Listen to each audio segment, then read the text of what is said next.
go ahead.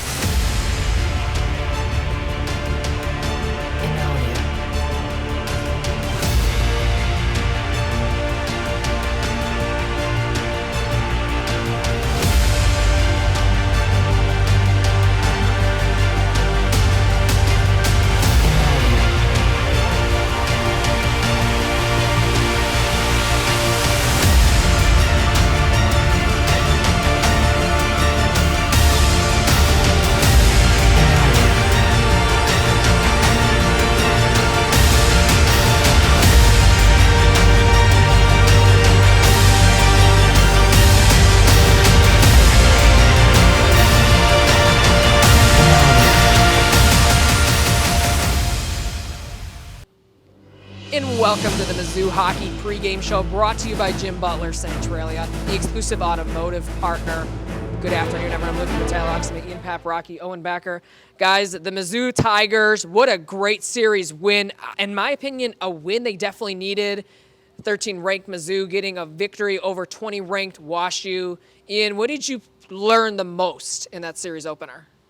I think what I learned the most is they're willing to make defensive zone adjustments. We said it in the pregame show before yesterday's game that they needed to be solid in their defensive zone. They needed to, kind of withstand the barrage of shots they're going to get from WashU, and they did that. Their defense was outstanding. I thought the PK was also really good, which is really encouraging as well. And, offensively, got a couple more goals from Aaron Hemmer, who's been so good this year, and Andrew Knapp and Charlie Walker added a couple. Just an overall good night last night from the Tigers, and they'll look to continue it. And yeah, I would say the biggest takeaway I had in that game was the defense. The defense showed up, and we talked about it yesterday about the pregame and what they needed to show defensively. I think Andrew Cassioppo gave this defense a spark overall, and if you really think about it, this is the first time probably over a month that this defense has been 100% healthy, because Baumstark was out of the lineup, Driscoll was out of the lineup at a point, Cassioppo was out of the lineup, and now they're all back. And we even got to mention Jack Hazelton wasn't even in the lineup tonight. So, no, they were not 100% healthy. But nevertheless, this defense showed up tonight. And in my opinion, this is probably the best game they have played defensively all season long.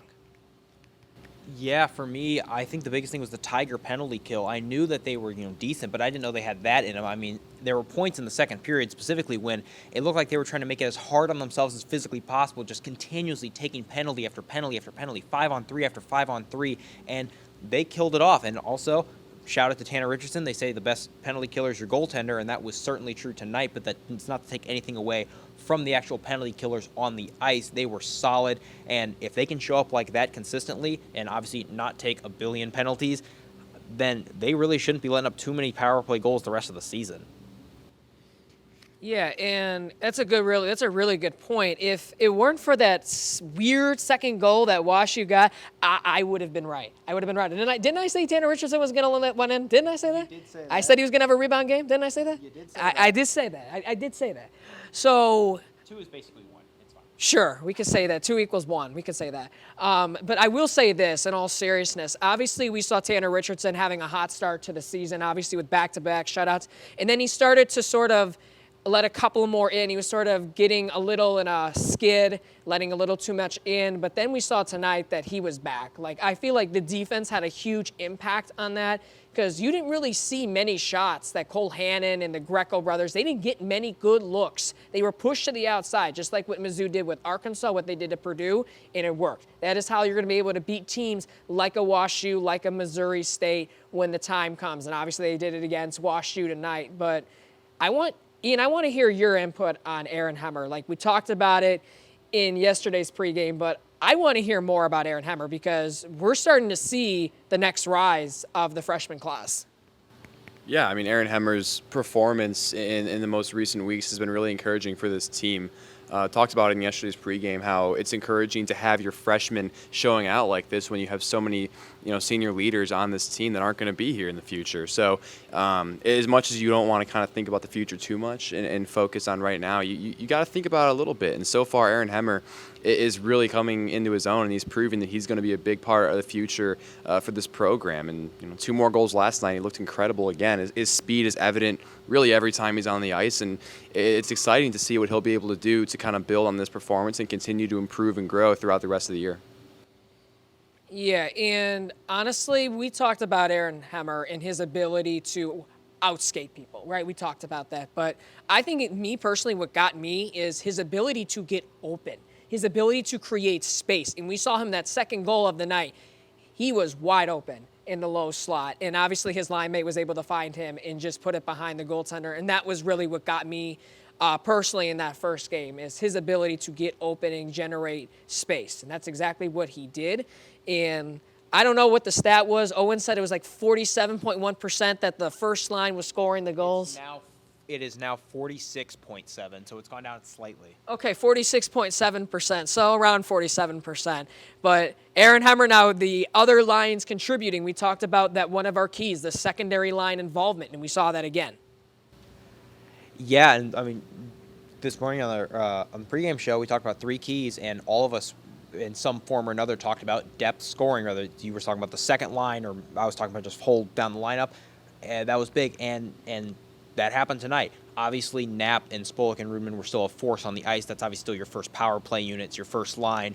But everybody else down the lineup really played solid, and it wasn't the greatest game we've seen from that top line. Not to say they were bad by any stretch of the imagination, but it wasn't the best game we've seen from them. Knapp, Spolik, and Rudman all seemed good, to me at least, in isolation, but they weren't necessarily in lockstep the whole game, and so it's times like that when you need guys to step up. Brett Zimmer had another good game, wasn't necessarily on the score sheet, but we keep talking about him. He's a guy that coaches love because he just does everything right. We've seen Trainer, I think, had a good game. Schrader in the third period had a very, very tenacious shift where he had the puck on a string and was avoiding defenders, held the puck on a stick for like 2 minutes in the offensive zone. Everybody was just playing great, and that's what you need, because no matter how good your top line is, if it's just one line scoring, that is a weakness that your opponents can target. And so it's important to have too many things to target so you can't be shut down, and that's what the Tigers are looking like now.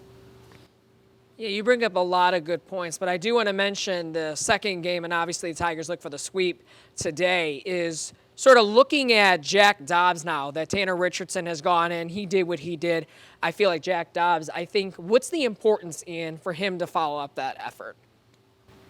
Yeah, I think it's super important. I think that, you know, when one goalie has a really good night, you definitely want to follow it up the other night. And, you know, I think that's what they've done a really good job of doing so far this year. I mean, we've seen it a lot of times where either guy starts game one, Dobbs or Richardson, in the second guy has been able to go out there on night two and really follow up that performance. So I've got all the faith in the world in Jack Dobbs tonight to come in and really kind of replicate the success that Tanner Richardson had last night. This duo of goaltenders that Missouri has is outstanding.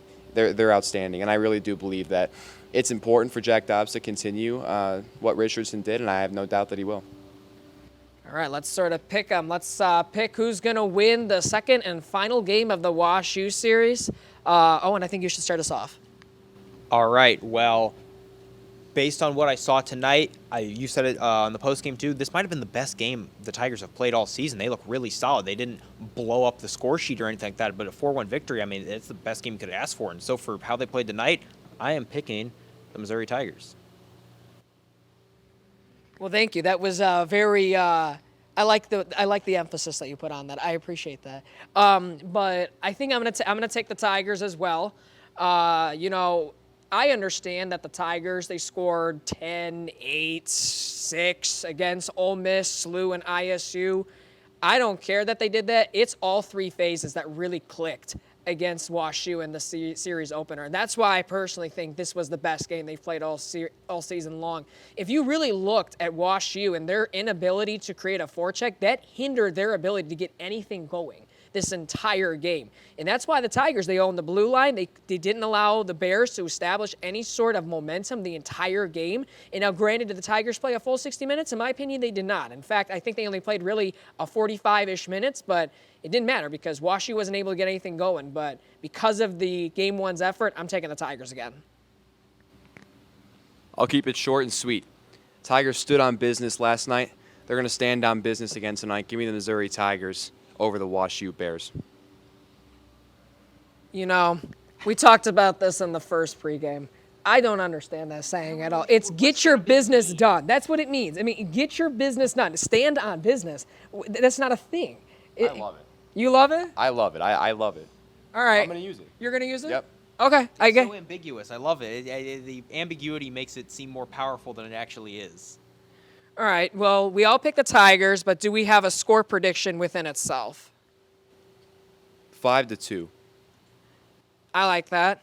I'm gonna go closer. I'm gonna go 4-3 overtime. Things are going to get wacky. 8-4.